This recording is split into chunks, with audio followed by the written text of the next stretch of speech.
I'm so glad you're here listening to the Sustain Your Passion podcast. I'm Genesis, your host and business development expert. If you're ready to make a bigger impact and income while helping others, then you're in the right place. Thanks for joining me, and I can't wait to help you sustain your passion. Hey everyone, welcome to this episode of Sustain Your Passion, where I'm talking with Lena all about LinkedIn. So if you have ever thought, could LinkedIn work for me and my coaching or consulting business? The answer is probably yes, but maybe you're like me and you view it as that stiff corporate, got to put on real pants to engage over there kind of place. Well, the good news is that is a myth that we are going to break today, and we are going to learn all sorts of things about lead generation on LinkedIn and how to grow your business through our conversation. So, Lena, why don't you introduce yourself, tell people where they can find you and what you're doing over on LinkedIn these days? Absolutely. Hey, Genesis, I am super excited to be chatting with you today. I know that we've been in each other's worlds for a bit in the group program that we're in together. So I'm super excited to be chatting with you today. So they call me LinkedIn Lena. So LinkedIn is kind of my thing. I help business owners, coaches, consultants get more clients on LinkedIn without icy cold outreach, but also while having fun. And as Genesis puts it, not having to button up your shirt too tight. So my whole thing is the casual side of LinkedIn. So what I've discovered, I've been on LinkedIn since February 2020, when I first quit my job and became an entrepreneur. And in the early days, I did feel like I had to subscribe to that corporate culture on LinkedIn, especially as a fresh kind of unemployed, entrepreneur. But what I discovered is there's actually a massive opportunity to stand out on LinkedIn if you show up as a human being, because a lot of people on LinkedIn are still too afraid to be themselves, or maybe they have an employer where they feel nervous to share, personal things about their life or talk about their work in a very, authentic way. So massive opportunity. So what I help my clients do is basically get clients on LinkedIn while having fun and being themselves and building community. And so I'm actually working on I have a signature group program called the LinkedIn Baddie program. I run it live every few months. The next one is on July 10th. I also have a lot of one-on-one coaching containers for business owners or coaches who want to start getting clients on LinkedIn and they want to do it the fun way. And so if you want to check out my stuff, I do a lot of free content on LinkedIn, on Instagram, on TikTok. So on LinkedIn, I'm Lena Sesardic. I'm the only Lena Sesardic on LinkedIn. And then on TikTok and Instagram, I'm contently_Lena. Feel free to find me anywhere there. I'm super active on all the platforms and I'd love to get to know you. Yay, I love that. Okay, that is wonderful. And your at profile is so perfect, that you're making content. So Exactly. cute. That was the plan. Yeah, that's so smart. It's kind of a play also on being content. I am contently myself. So yeah. Yes, I love that. Oh, super cool. Okay. So definitely I feel that LinkedIn is a place for businesses, or LinkedIn is a place for really professional networking. I have some friends that are in different industries, my background's in higher ed. And so it was really common that probably back in undergrad, but for sure grad school, I was advised over and over again, build a LinkedIn profile, think of it like a portfolio, use it really professionally. And if you're getting, if you're job searching, expect that during your application process, people are going to check you out on LinkedIn. And then that was when everybody decided to go button up their social media profiles privacy settings and make it where if they were job searching, companies couldn't look at their Instagram or look at their Facebook. And LinkedIn was always the place to engage really formally. I know personally, I share my professional accolades. I don't really talk about my, I don't know, thoughts, feelings, experiences, that kind of thing. So what are you finding does the best over on LinkedIn, or how do you use it to be more casual and let yourself be seen as the authentic you? What are some of your best tips for using LinkedIn in that way? Yeah, absolutely. I think the first thing that is good to understand is the shift that LinkedIn has undergone over the past 3 years, primarily following the pandemic. So when the pandemic happened, as we saw across the world, a lot of people started to feel like their work life was blending a little bit more in with their personal life, in terms of, because we were working from home, now your coworkers were maybe seeing your dog or, you know, your room or whatever. And I Mhm. think people had this really big hunger to, and a lot of people started kind of wondering, you know, what am I doing with my life? Like, do I want to work this job? Like, who am I outside of this job?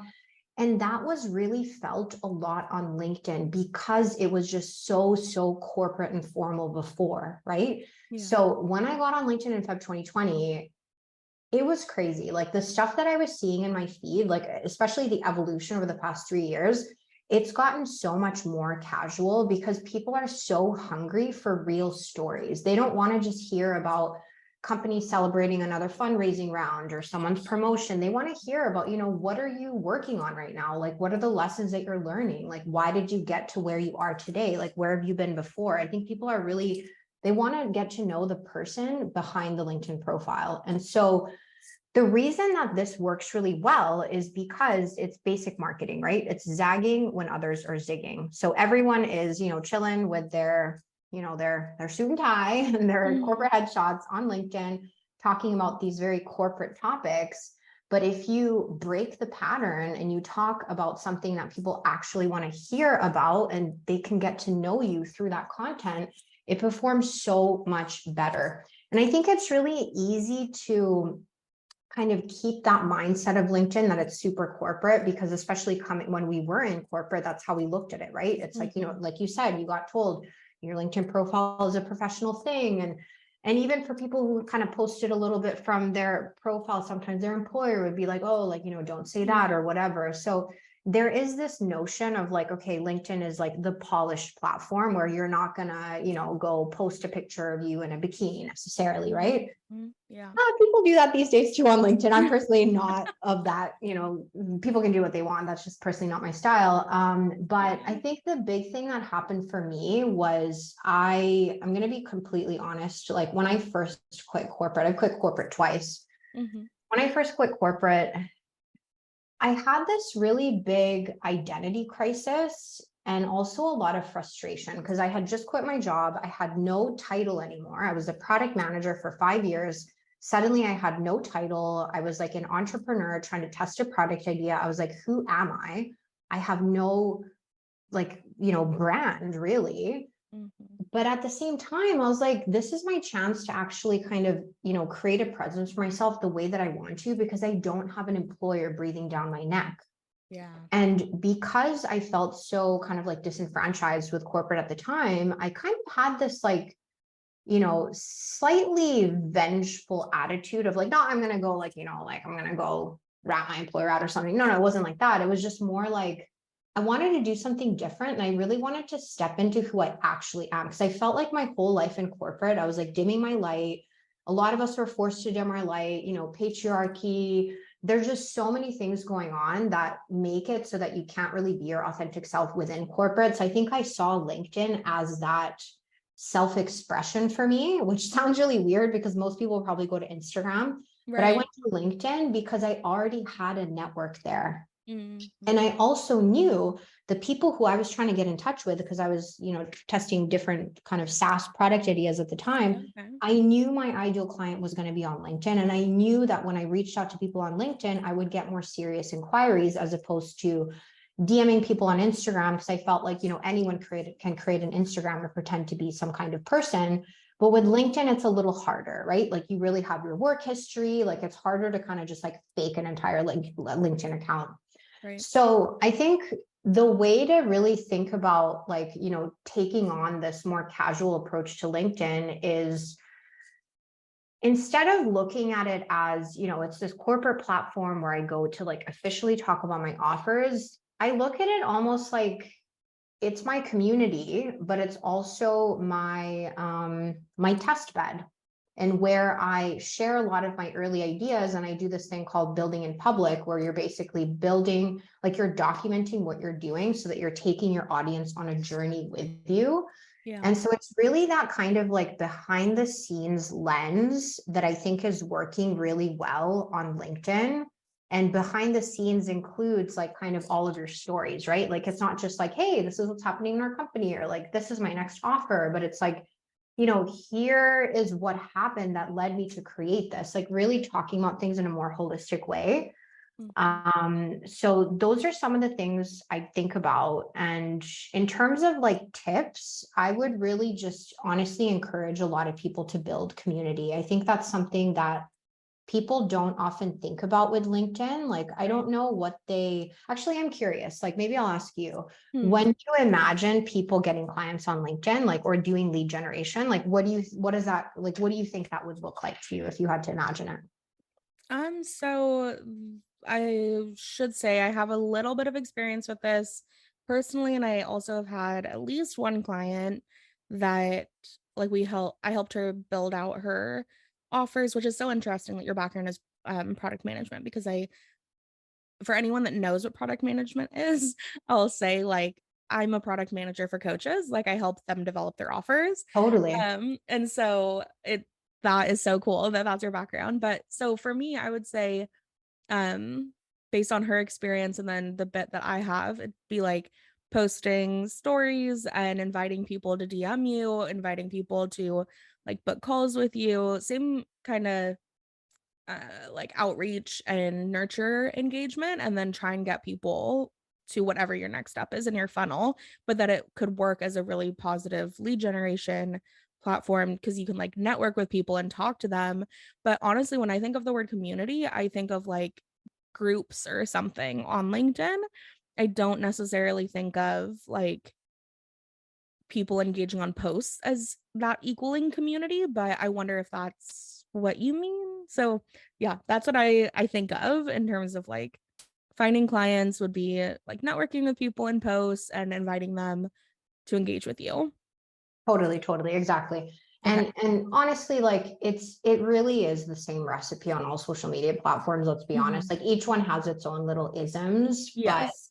and this is kind of another funny thing because I feel like a lot of people they have so many objections of going on LinkedIn where they're like, oh, like it's a whole new algorithm and it's a whole new platform. And it's like, Mhm. yes, it is a different algorithm and it is a new platform. Like you're literally clicking on a different app. But a Right. lot of the things that you're doing, it's not like you're learning this whole new beast from scratch. A lot of what's working on Instagram, on TikTok, on YouTube, like you can mix that all up and use it on LinkedIn. I take a lot of things that like I know work on LinkedIn or like Instagram and TikTok, and I bring it over to LinkedIn. And I think Mhm. that really is the big opportunity here on LinkedIn because I look at LinkedIn as I call it the caveman Mhm. platform of all the Mhm. social media platforms because Yeah. it's pretty behind in terms of features, in terms Mhm. of capability, in terms of even just like video content. It's still just like kind of finding its way over there. So Totally. in that way, it's honestly not a difficult platform. It is a very simple platform. The algorithm is not that complicated. So I feel like that trips up a lot of people, but it's really just like similar principles tweaked to the platform. Mhm. To answer your question about community, yeah, so like sometimes we think about community as like a closed community of like a Facebook group or like a LinkedIn group or Mhm. like a Slack workspace or Yeah. whatever. But the way that I also like to think about community is just kind of like the loose community around you. So, for example, even when someone follows me on Instagram and I know that they look like a business owner who might benefit from something that I do, I always send them a message. I'm like, hey, thanks so much for the follow. Welcome to my IG community. Because it's not a Mhm. closed community, but I want people to feel like I think it's really important not just to build community, but to like talk about the fact that you're building it. Because if someone like, let's say, I'm on LinkedIn, I'm talking about, I'm building my community. This is what my community talks about. This is what we like comment about. This is what we discuss. Like, this is how we help each other out. It's like people feel that because you start to see similar people in the comments, start Mhm. to see similar people in the DMs. And I think the beauty with community is it really is something that gives you extra visibility, right? Because I think a Mhm. lot of people, they envision business as like, oh, like you just find your ideal clients, you connect with them, and then you nurture them. And yes, like we do all that. But something that I've found is really beneficial is just generally increasing the amount of it's basically networking, right? generally increasing like your community and the different types of people that are in it in order to like resource yourself for the future, or to create almost kind of like a hubbub around what you're doing. Because Mm-hmm. when you have a community and you're engaging with those people regularly, like they're going to give you engagement, right? And Right. they're going to be there hyping you up when you need it. And they're going to refer you when they see someone else. They're kind of like those extra eyes, right? Like it's almost like Mhm. you're spreading your tentacles around. And so, I mean, it's a similar thing that we do on like Instagram, TikTok, and something that I think people don't yet quite understand is a big opportunity on LinkedIn, because they view it as such a corporate Mhm. transactional platform. And so that was one of the biggest kind of like mindset shifts that happened in the LinkedIn Baddie program, and the one in May is where they were literally blown away. They were like, oh, like there's a whole like benefit of building community on LinkedIn. Like I didn't know I could go find like-minded people here. They just thought that they would go there and like sell like a robot and then get the sales, right? But it's really just like it's a lot more, it's a lot more casual than people think, if that's what you want to make LinkedIn for you. Yeah, I think there's this interesting dynamic too that I wonder if this came up in LinkedIn Baddie or like other conversations you've been in, where so personally I've experienced this where I'll get notifications and I'll click on it and be like, "Oh my gosh, that's someone I used to work with in like a different department.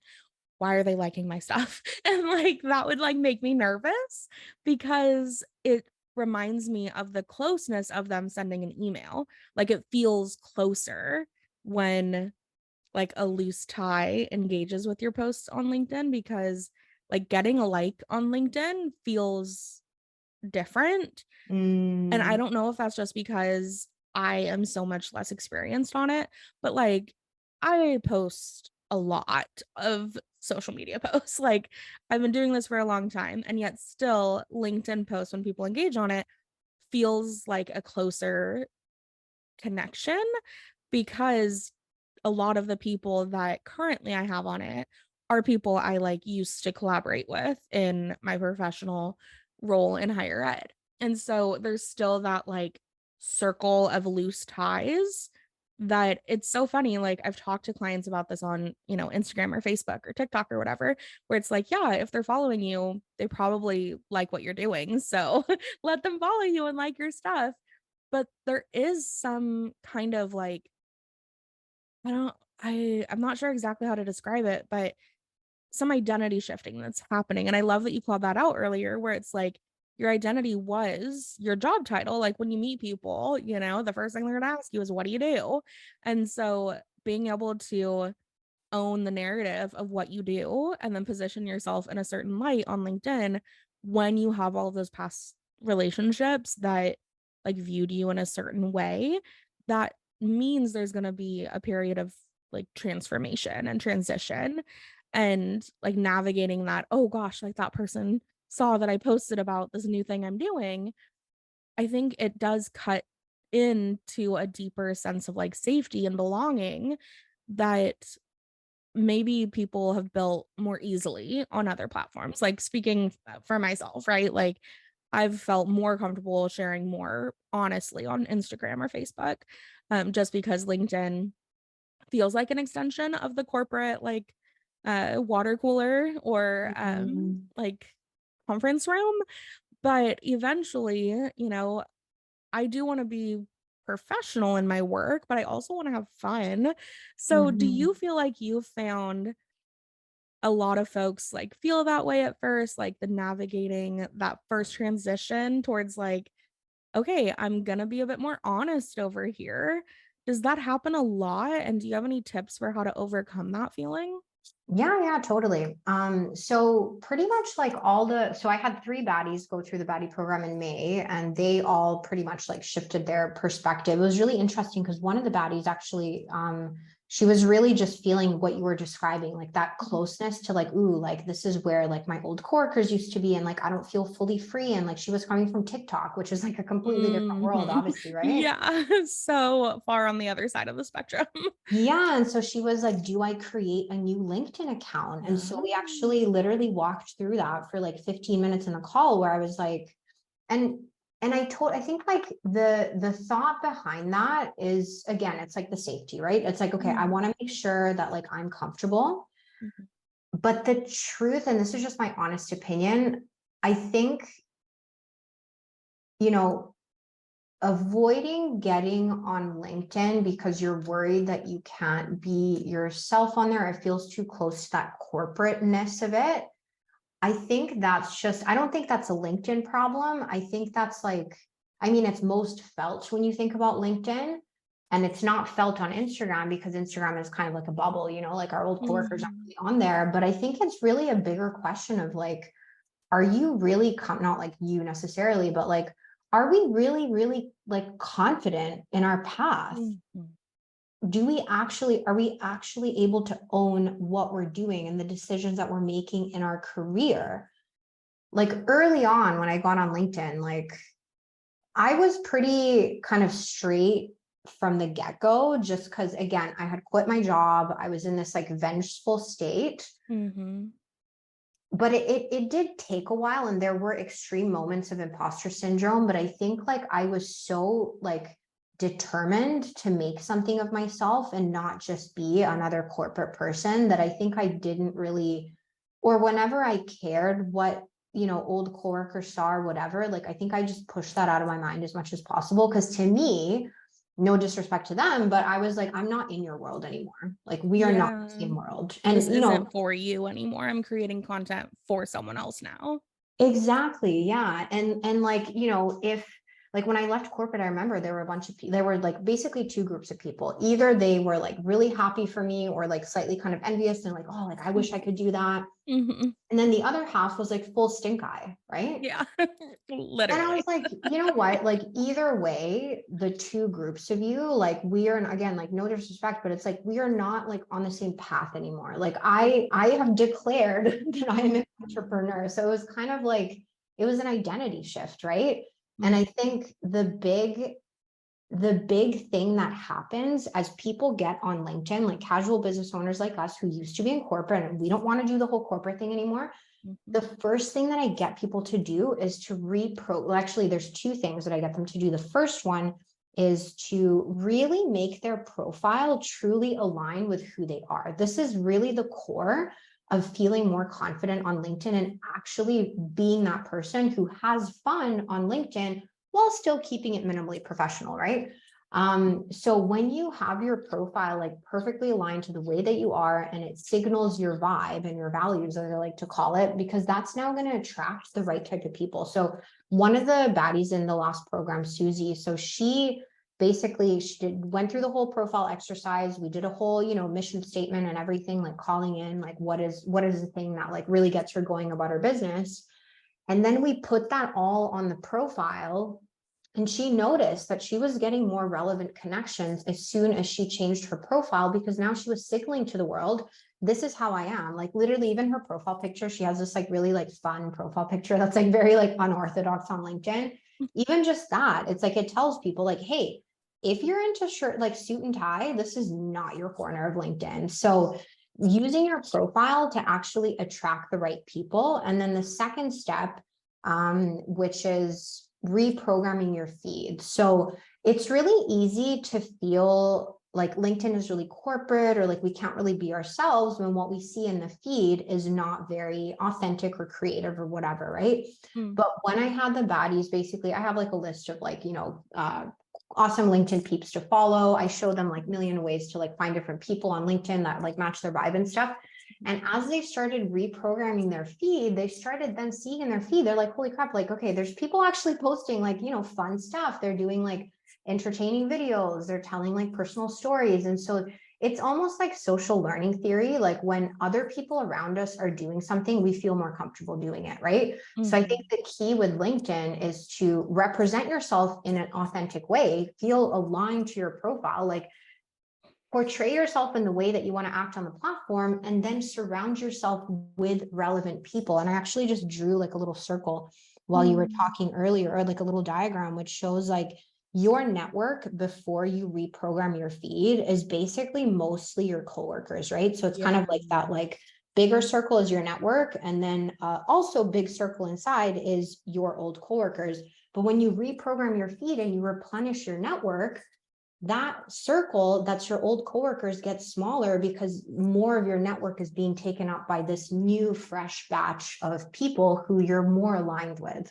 Hmm, that makes sense. And that, yeah, like you can be more intentional and find where you belong on LinkedIn. It's not, it's almost like as we're talking about this, I'm realizing like nobody ever gave me a rule book for LinkedIn, you know, like there's Mm-hmm. no, I'm sure they have community standards and whatnots. And like, yes, technically there are rules about how you can use it, but like there's no social agreed upon what you can post about or not, or like how personal is too personal to get.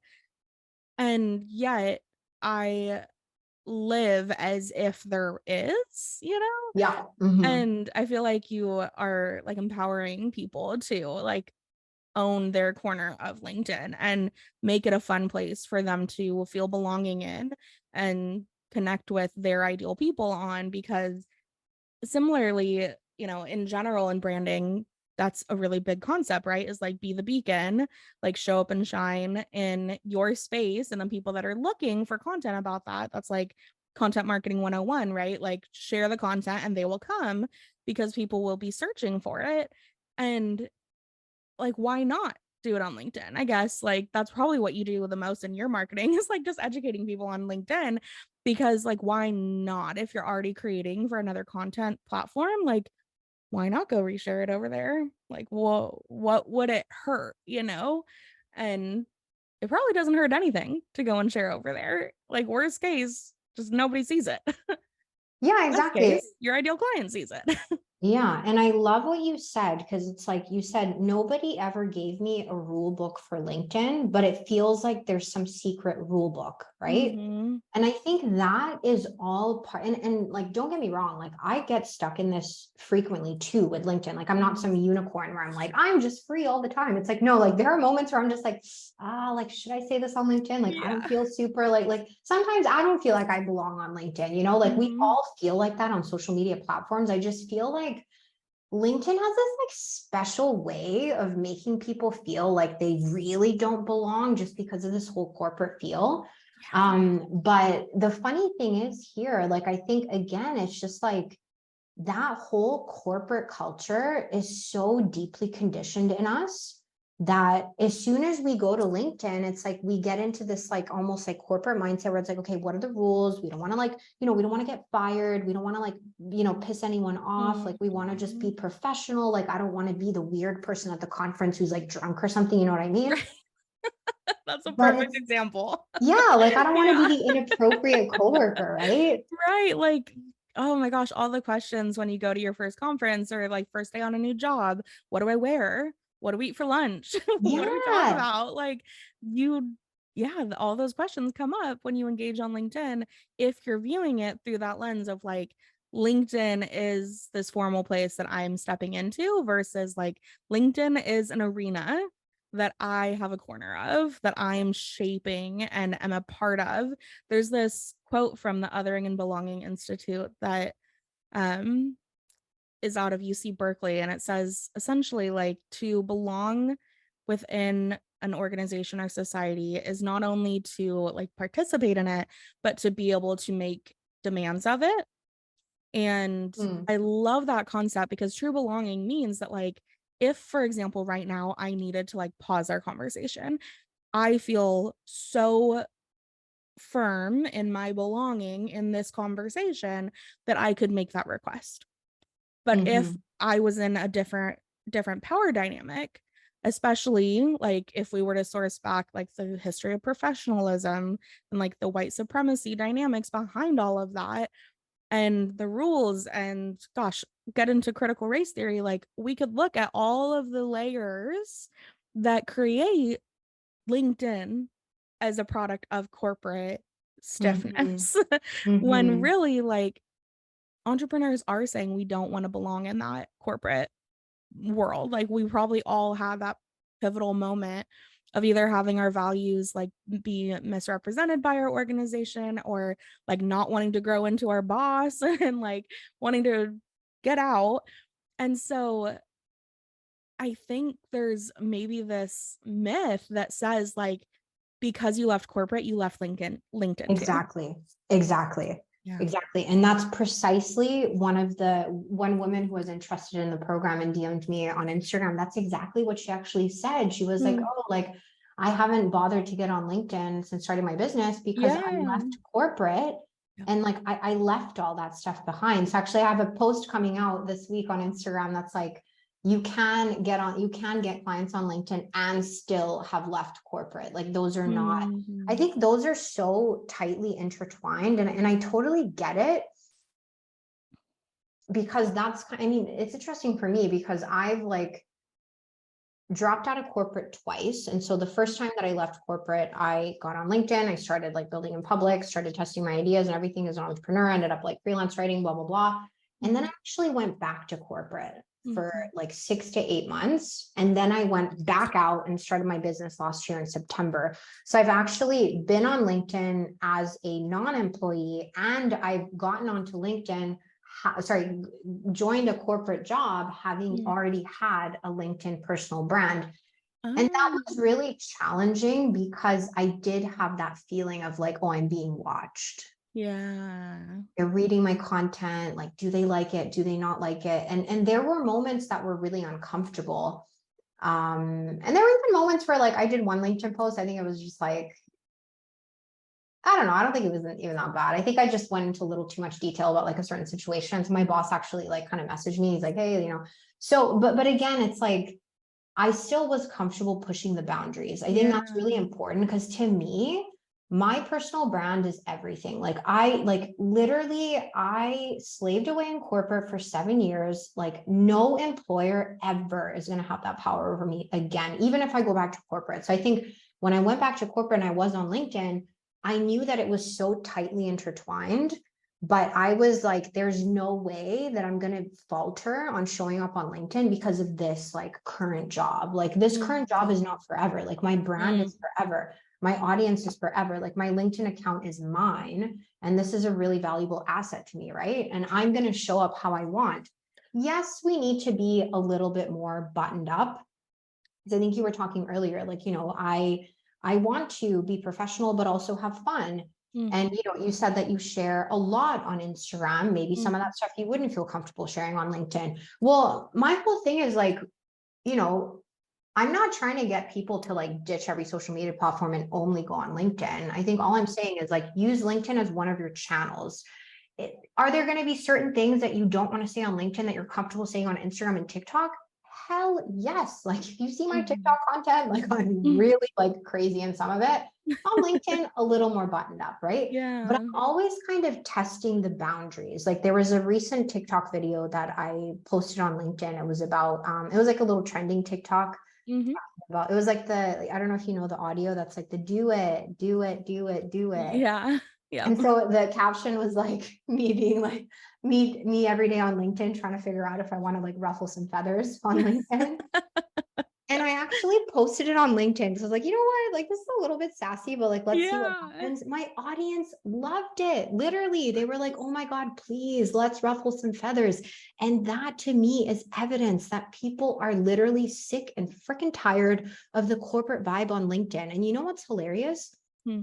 Even employees are sick Yeah. of it. Yeah. Literally, no one on this earth wants the corporate vibe anymore. And that's why I'm so passionate about the casual side of LinkedIn, because it's not just about LinkedIn. This is about us actually reinventing the definition of professionalism. Mm. Exactly. That's what I keep thinking of here. So I did this talk once for a group that was career empowerment. And it was the concept of like you own your skills and you're giving them to this one job. So why not also give them to your own business? Mm-hmm. Or like when you leave your job, you would leave for another job and take your skills with you, right? Like from this company to this next company because you own them.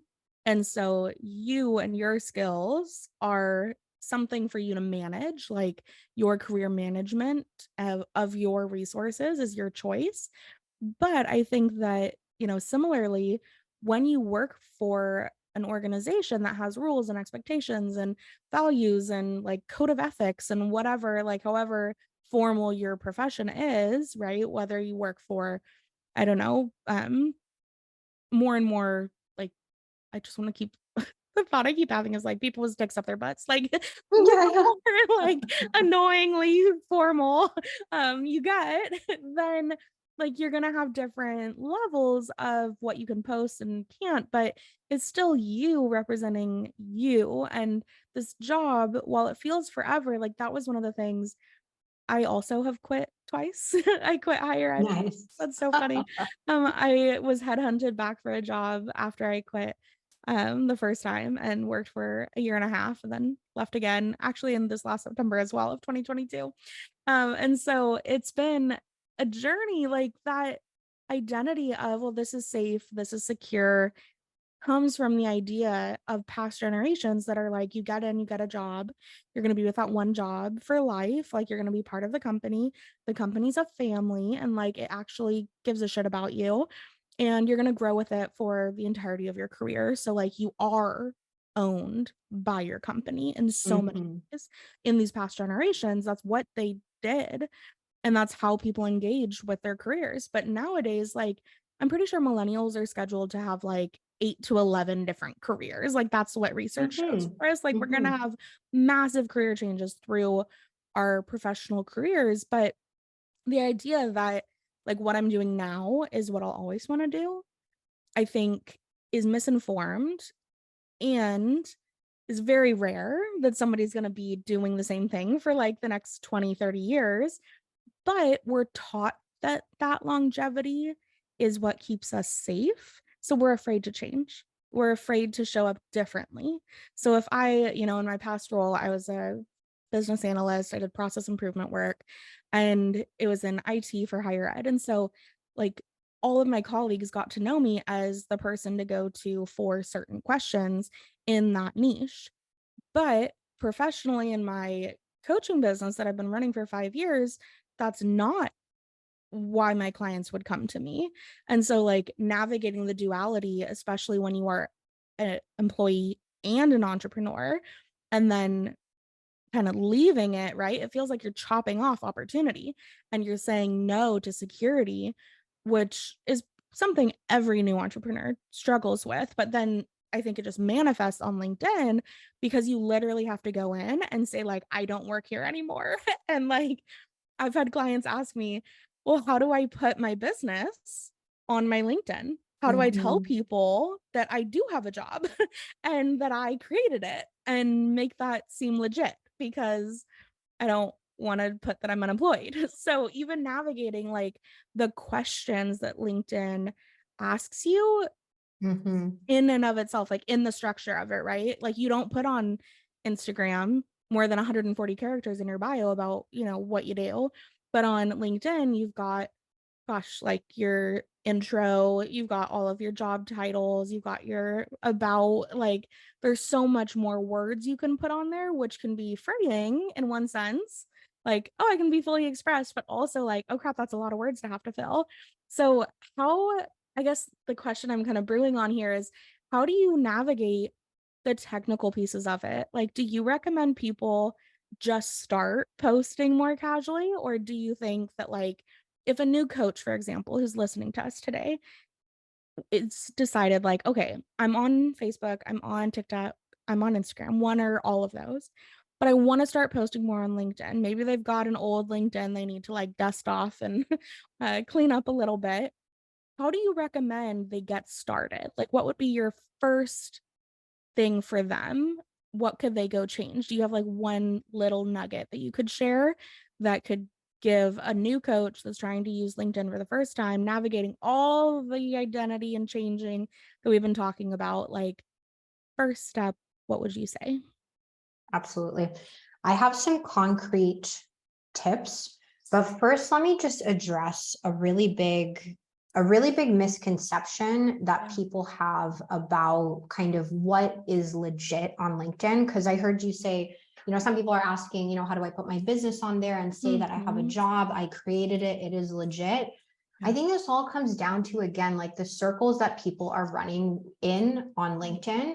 Because for me, like I'm connected to so many business owners. Like I'm actually lately, I think in my community, I'm seeing more like business owners because that's obviously who I serve as opposed to corporates.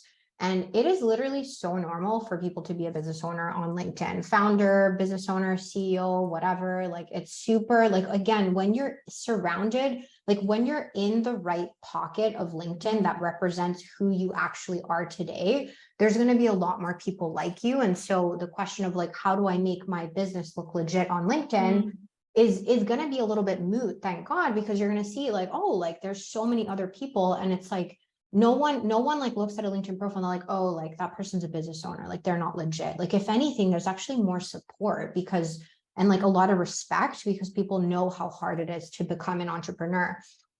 But in terms of the actual technical kind of tips that I recommend, so it's super easy to get overwhelmed with the LinkedIn profile, 100%. There's like so many different places. Although I will say, like you said, it is a really good opportunity because you can showcase yourself. But the other benefit that people don't think about often is you can get so much more information about your prospects on LinkedIn. Because imagine when someone follows you on Instagram, you have like a little tiny, handle, you have the picture, you have the bio. Yes, you have the content and the highlights, but like depending on how much they've put in, or if they're like a personal account, you're like, okay, well, frick, like I don't know who you are.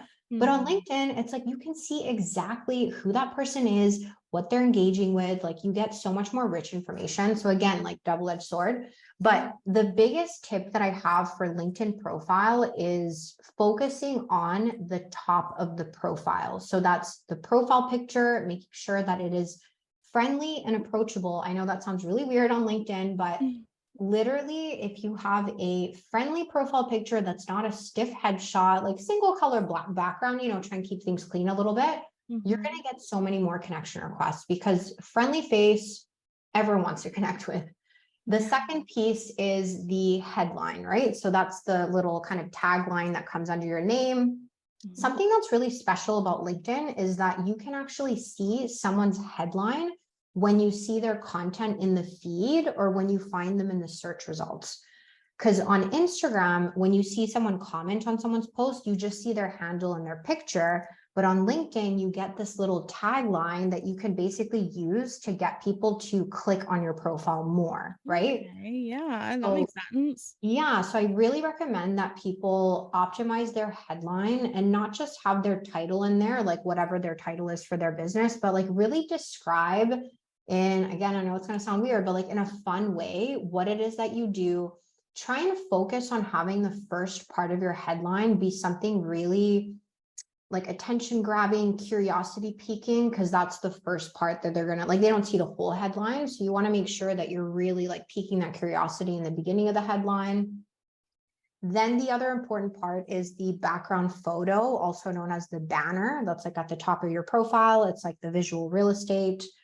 A lot of people don't use this visual real estate. And I think it's such a big lost opportunity because you can use it to promote things. You can use it to combat objections. You can use it to add branding. You can use it to point people to free resources or offers that you have on your profile.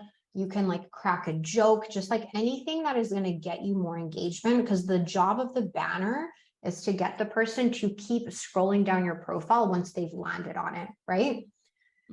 And then beyond that, there's only really two big sections, or like technically three sections that I would focus on, which is the about section, of course, got to write an about and make sure that it's like, actually talking about you in like a friendly way. Again, really representing the way that you appear, not trying to be some kind of professional suited up person. Again, we're probably going to be a little bit more buttoned up, but like, let's actually get to know you, because what you put into LinkedIn is what you're going to get out. So if you put in some kind of a very, formal, you're not really comfortable with it, but you just kind of slap together an about section, well, you're going to attract people like that. So the more personality you put in, the more you're going to attract those like people who are more aligned to you, right? So about section. Then there is the featured section, which is almost like you just get to like pin little things to your profile. So I usually like to pin like an offer that I'm promoting or like a free resource. You can also pin some of like your favorite posts or something. So one of my clients actually reshared, or sorry, no, she posted about her results after working with me, and then I reshared that. And so then I Mm. pinned that content of me resharing her post to my featured section as kind of like an authentic like client win, right? Yeah, that's cool. Yeah, so basically like because really like your profile is a funnel, and so your featured section is a really big conversion point. So people can find how to work with you, like what is the next step, and anything that's going to build your authority. The last piece, and this is honestly the only thing, these are the only kind of, so we have profile picture, headline, banner, about section, featured section, and then the last one is the experience section. Mhm. The only thing that I ask people to do is to put their business as an experience. You can grab copy from the about section. It literally doesn't matter like really what it says down there. But the most important thing is to create a LinkedIn company page. So Mm. you're not going to use the company page to like post content or like do whatever. It's literally just a credibility thing. But when you create a company page, you can attach your experience to that company. And Mhm. then you'll have like the nice logo in the experience section. And then more importantly, at the top of your profile, because you display your company info, you'll have that nice logo of your company. So it just looks more professional. And it's like a super easy thing to do, right? So that would kind of be like if I had to really just like do like a quick and dirty LinkedIn profile optimization for like a new coach, those are the things that I would hit on. That's so great because I think that oftentimes, if you're thinking about, I don't know, Instagram or TikTok, right? Your profile, you really don't get that much room to express yourself. Like it's Mhm. very few characters. But then to think about optimizing the entire page and using that as almost like a website about you and your, I mean, it literally is a website, but like a profile about you and your services. That's so great. And like having the pinned like featured posts about your offer. That's so smart. Like tell people how they can work with you and invite them there because by the time somebody's landing on your profile, they're interested. Like that is a hot lead. You want to be sure that you give them like a place to connect with you, whether that's DMing you or signing up for a freebie or going to your website or whatever, like booking a call.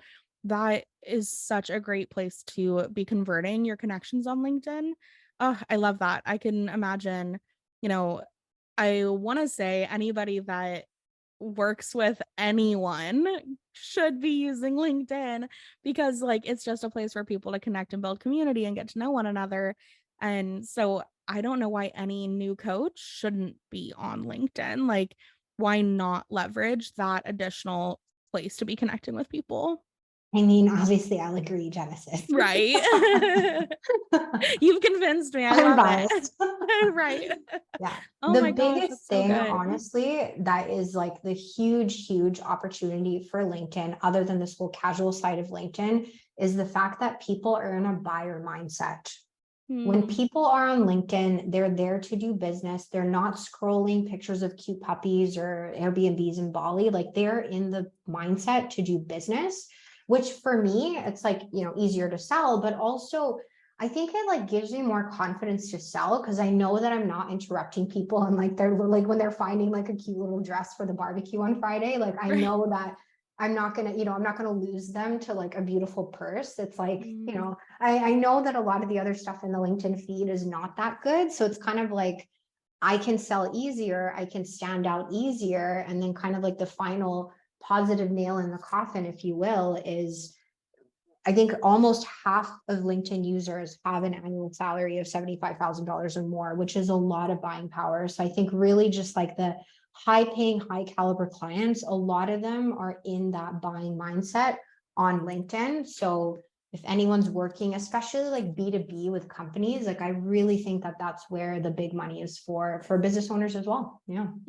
That makes sense. And a lot of times, so my signature offer is helping new coaches and consultants develop their first offer through my background of, I have a MED and focused on program development as my specialty while getting my master's. And so packaging together like your career skill set into an offer and then showcasing that on LinkedIn makes so much sense to me because you probably do have past connections that remember like how you did really good on that project, or how you impacted clients, or like whatever skills you were gaining that whole time that you're now leveraging through your own business. So why can't those connections turn into clients? Like, Exactly. Yeah. that would be great. Yeah. And like you said, like if you're already creating content, you have a strategy for your business and you're already on more than one platform, adding another platform shouldn't be like a brand new thing that you're doing from scratch. Like you shouldn't be creating like content from scratch from a brand new platform, right? Like I think that becomes more of like I think you have a content strategy issue and not like, you know what I mean? Because a lot of people are just like, oh, but like I don't have the time to get on LinkedIn. And it's like, I don't think that's a LinkedIn problem. I think it's just like you need to kind Content of find a creation way to do strategy. omnipresence. Cause like these Yes. days, and honestly, the last thing that I'll say is like, I really don't see what other platforms are left anymore because like, yes, we have Instagram. It's a little bit saturated. TikTok is great, but it's primarily a visibility platform. It's not like, the number one selling platform. Yes, you can sell on there, but it's mainly visibility. Twitter, I mean, I'm not sure what's going to happen with that guy. I hope Right. it's going to be okay, but it's like a freaking nightmare over there. Yes. Facebook, It's it's trying, getting a little bit but older, but so it's like the next easy, low hanging fruit, honestly, is LinkedIn. Like, I think to me, not having LinkedIn in your omnipresence strategy for 2023 and beyond is a bit of a lost opportunity, I think I would say.